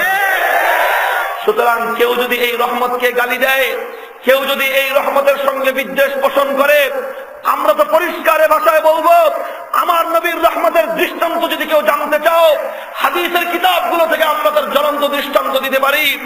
আল্লাহর নবী মুহাম্মদ আরবি সাল্লাল্লাহু আলাইহি ওয়াসাল্লাম মৃত্যু শয্যায় শায়িত হয়ে মৃত্যু যন্ত্রণায় ছটফট করতেছেন। ওয়া হুয়া আলা কাযালিক, ওই মৃত্যু যন্ত্রণায় ছটফটরত অবস্থায় উম্মতের কাছে তিনি বলে গেলেন, উম্মত, আমি তোমাদের কাছে মুসলিম রাষ্ট্রের মধ্যে, ইসলামী রাষ্ট্রের মধ্যে বসবাসরত সমস্ত সংখ্যালঘুদেরকে তোমাদের কাছে আমানত রেখে গেলাম। সংখ্যালঘুদেরকে আমানত রেখে গেছেন কে? আল্লাহর নবী। কে? আল্লাহর নবী বলে গেলেন, আমার উম্মত মুসলিম এবং ইসলামী রাষ্ট্রের মধ্যে যত সংখ্যালঘু থাকবে, জিম্মি থাকবে, এই জিম্মিদেরকে আমি আল্লাহ এবং তার রাসূল তোমাদের কাছে আমানত রেখে গেলাম। শুধু তাই নয়, এরপরে আল্লাহর নবী বললেন, ফালা তুখফিরুল্লাহ ফি জিম্মাতিল্লাহি ওয়া জিম্মাতি রাসূলিহি। সুতরাং আমার উম্মত খবরদার, আমার কোন উম্মত যদি অন্যায়ভাবে কোন সংখ্যালঘুর উপর আক্রমণ করে, আমার কোন উম্মত যদি অন্যায়ভাবে কোন সংখ্যালঘু হিন্দু নারীর ইজ্জত লুণ্ঠন করে, আমার কোন মুসলিম উম্মত যদি অন্যায়ভাবে কোন অমুসলিম নারী বা পুরুষের যদি তাদের মাল ইজ্জতের নিরাপত্তার বিঘ্ন ঘটায়, কিয়ামতের দিন স্বয়ং আমি আল্লাহর রাসূল কিয়ামতের আল্লাহর মহান আদালতে তার বিরুদ্ধে আমি আসামির কাঠগড়ায় তাকে দাঁড় করিয়ে নালিশ দায়ের করব। মুহতারাম হাজিরিন, আমরা সেই ধর্মের অনুসারী, আমরা সেই পয়গম্বরের উম্মত, যেই পয়গম্বর সংখ্যালঘুদেরকে উম্মতের কাছে আমানত রেখে গেছেন। আমরা সেই ইসলামের অনুসরণ করি, যেই ইসলাম প্রতিটি সংখ্যালঘুর মৌলিক অধিকারকে নিশ্চিত করেছে, যেই ইসলাম সংখ্যালঘুর অধিকারকে নিশ্চিত করেছে, সেই ইসলাম শুধু সংখ্যালঘু নয়, প্রত্যেকটি মানুষের মৌলিক অধিকারকে নিশ্চিত করেছে। সেই ইসলাম বোরকাওয়ালী নারীর অধিকার নিশ্চিত করেছে। সেই ইসলাম টুপিদারিওয়ালা মুসলমানের ইজ্জতের নিরাপত্তার মৌলিক অধিকার নিশ্চিত করেছে। কাজেই যদি আজকে মানুষের ঘরে ঘরে স্বাধীনতার অধিকার পৌঁছাতে হয়, একমাত্র ইসলামী শাসন ব্যবস্থা ছাড়া তার বিকল্প কোনো পদ্ধতি না। কথা ঠিক না বেঠিক? মুহতারাম হাজিরিন, কাজেই আমার আলোচনা এখানেই। পরিষ্কার আমাদের কথা, ইসলামকে খুব ভালো করে বুঝবার চেষ্টা করুন। ইসলাম আল্লাহর পক্ষ থেকে দেওয়া ওই বিধান, যেই বিধানের মধ্যে মানব জাতির সমস্ত অধিকারগুলোকে নিশ্চিত করা হয়েছে। কাজেই স্বাধীনতার চেতনা আমাদের বুকের মধ্যে রাখতে হবে। আল্লাহর কোরআন বলে দিয়েছে, ইসলাম বলে দিয়েছে, জুলুমের বিরুদ্ধে তোমরা লড়াই করো। খবরদার, উনসুর আখাকা যালিমান আও মাজলুমা। আল্লাহর নবী ইরশাদ করলেন, তুমি তোমার ভাইয়ের সাহায্যে এগিয়ে আসো। তোমার ভাই জালেম হোক অথবা মাজলুম হোক, তুমি তোমার ভাইয়ের সাহায্য করো। সাহাবায়ে কেরাম আরজ করলেন, ইয়া রাসূলুল্লাহ, আমার ভাই যদি মাজলুম হয় তাহলে আমি তার সাহায্য করব। ব্যাপারটা তো আমার কাছে ক্লিয়ার আর পরিষ্কার, কিন্তু আমার ভাই যদি জালেম হয় তাহলে আমি আমার সেই ভাইকে কিভাবে সাহায্য করব? সে জুলুম করতেছে, তাকে আমি সাহায্য করব কিভাবে? তার জুলুমে অংশগ্রহণ করে আমিও কি আরেকটা কিল মারবো? আল্লাহর নবী বললেন যে না রে, জালেমকে সাহায্য করার পদ্ধতি এটা নয় যে তুমিও তার জুলুমের মধ্যে অংশগ্রহণ করবা, এটা নয়, বরং জালেমকে সাহায্য করার পদ্ধতি হলো এই, ওই জালেমের কালো হাতকে ভেঙে গুড়িয়ে দাও। ইসলাম আমাদেরকে পাহারাদার বানিয়েছে, ইসলাম মুসলমানকে পাহারাদার বানিয়েছে। ও দোস্ত, ইসলাম শুধুমাত্র আমাদেরকে মসজিদের চার দেয়ালের মধ্যে বন্দী থাকতে বলে নাই, ইসলাম আমাদেরকে মানুষের অধিকার থেকে চোখ বন্ধ করে শুধুমাত্র মাদ্রাসার মধ্যে আবদ্ধ করে দেয় নাই। যে ইসলাম আমাদেরকে মসজিদের মধ্যে যেতে বলেছে আল্লাহর গোলামি করার জন্য, যে ইসলাম আমাদেরকে মাদ্রাসার মধ্যে যেতে বলেছে আল্লাহর কোরআনের শিক্ষা গ্রহণ করার জন্য, সেই ইসলাম আমাদেরকে সমাজের প্রতিটি পাড়ায় পাড়ায়, মহল্লায় মহল্লায় মানুষের অধিকার নিশ্চিত করার জন্য স্বাধীনতার দুর্গ করার শিক্ষা দিয়েছে। কাজেই প্রতিটি পাড়ায় পাড়ায়, মহল্লায় মহল্লায় স্বাধীনতার দুর্গ গড়ে তোলো, স্বাধীনতার দুর্গ গড়ে তোলো। সমস্ত জালেমদের বিরুদ্ধে, অত্যাচারীদের বিরুদ্ধে, শোষকদের বিরুদ্ধে স্বাধীনতার সংগ্রাম চলবে আমাদের। আল্লাহর নবীকে গালি দেওয়া এটা সবচেয়ে বড় মানবতার জঘন্যতম অপরাধ। আল্লাহর নবীর বিরুদ্ধাচারণ করা মানবতার বিরুদ্ধে সবচেয়ে বড় দুশ্মনী এবং মানবতার সবচেয়ে বড় বিরোধিতা। কথা ঠিক না বেঠিক?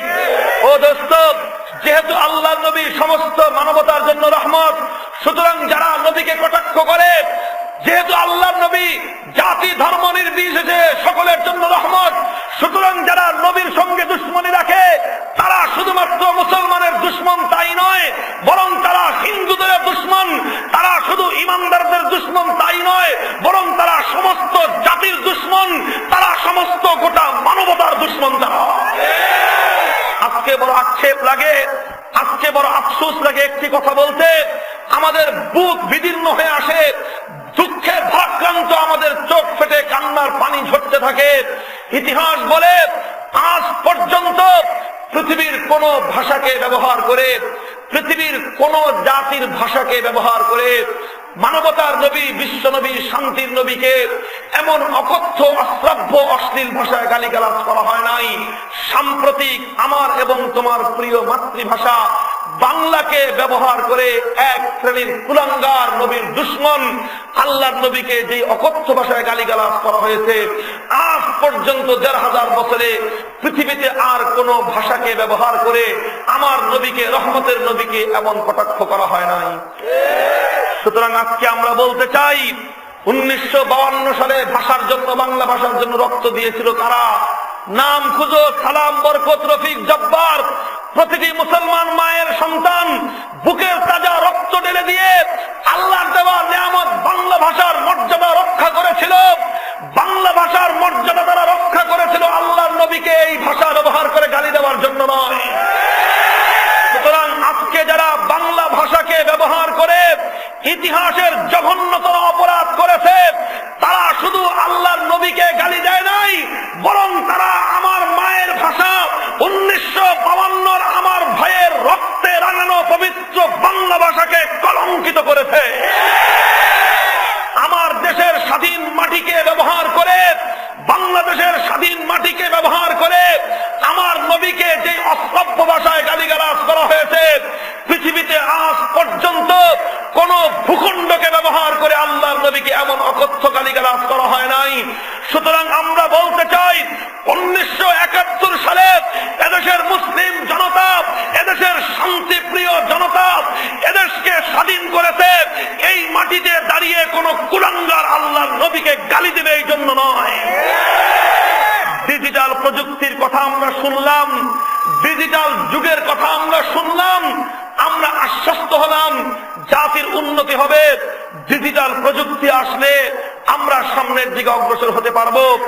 এখন আমরা দেখলাম আমাদের এই গৌরবের এবং আমাদের সেই স্বপ্নের ডিজিটাল প্রযুক্তিকে ব্যবহার করে আল্লাহ নবীর কুখ্যাত দুশ্মনেরা ব্লগের মাধ্যমে, ইন্টারনেটের মাধ্যমে ডিজিটাল প্রযুক্তি ব্যবহার করে তারা মানবতার বিরুদ্ধে, শান্তির বিরুদ্ধে, রহমতের নবীর বিরুদ্ধে তারা যুদ্ধ ঘোষণা করে দিয়েছে। কাজেই মুসলমান যারা ডিজিটাল যুগের কথা বলেছিলেন, আপনাদের দায়িত্ব সবচেয়ে বেশি, আপনাদের দায়িত্ব সবচেয়ে বেশি। ময়দানে নেমে পড়ুন, রাস্তায় নেমে পড়ুন, বুকের মধ্যে কাফনের কাফন জড়িয়ে নেমে পড়ুন। নবীর দুশমনদের হাত থেকে ডিজিটাল প্রযুক্তিকে যতক্ষণ পর্যন্ত উদ্ধার না করা যাবে, নতুন প্রজন্মের মুক্তিযুদ্ধ শেষ হবে না।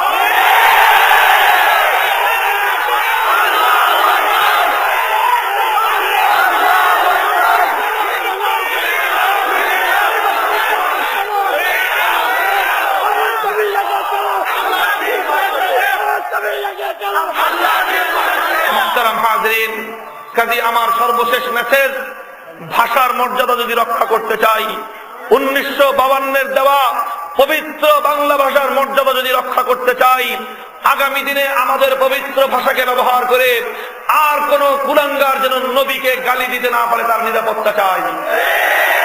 আমার সোনার বাংলার স্বাধীন মাটিকে ব্যবহার করে নবীর কোন দুশমন যেন শান্তিকে নষ্ট করে আল্লাহর নবীর বিরুদ্ধে অপপ্রচার চালানোর কোন সুযোগ না পায় তার নিরাপত্তা চাই। আমাদের মাননীয় প্রধানমন্ত্রীর ঘোষিত ডিজিটাল প্রজন্মের প্রযুক্তিকে ব্যবহার করে কোন কুলাঙ্গার নবীর দুশমন, মানবতার দুশমন যেন আল্লাহর নবীর বিরুদ্ধে কটূক্তি করতে না পারে তার নিরাপত্তা চাই। আমরা বলতে চাই, দেশের শত্রুর বিরুদ্ধে যেমন সর্বোচ্চ শাস্তি নিশ্চিত করা হয়েছে, রাষ্ট্রদ্রোহীর বিরুদ্ধে যেমন পরিষ্কার ভাবে মৃত্যুদণ্ডের বিধান রয়েছে, মানবতার দুশমন আল্লাহ নবীর দুশমনদের বিরুদ্ধে আমরা পরিষ্কার ভাবে সর্বোচ্চ শাস্তি মৃত্যুদণ্ডের দাবি করতেছি। এই মৃত্যুদণ্ড যদি নিশ্চিত করা হয়, আমাদের ভাষার মর্যাদা রক্ষা পাবে। মৃত্যুদণ্ড যদি নিশ্চিত করা হয়, আমাদের স্বাধীন বাংলার এ মাটি কলঙ্ক মুক্ত হবে। নিরাপত্তা যদি নিশ্চিত করা হয়, আমাদের ডিজিটাল প্রজন্মের অগ্রগতি কলঙ্ক মুক্ত হবে। আর যদি সেটা করতে আমাদের কর্তৃপক্ষ, শাসক বর্গ ব্যর্থ হয়, যদি আমার নবীর ইজ্জতের নিরাপত্তা দিতে না পারেন, যদি আমার কোরআনের ইজ্জতের নিরাপত্তা দিতে না পারেন, যদি আল্লাহর ইজ্জতের নিরাপত্তা দিতে না পারেন, খোদার কসম খেয়ে বলি, কারো পরোয়া করব না, গোটা বাংলাদেশে বিদ্রোহের আগুন জ্বলবে।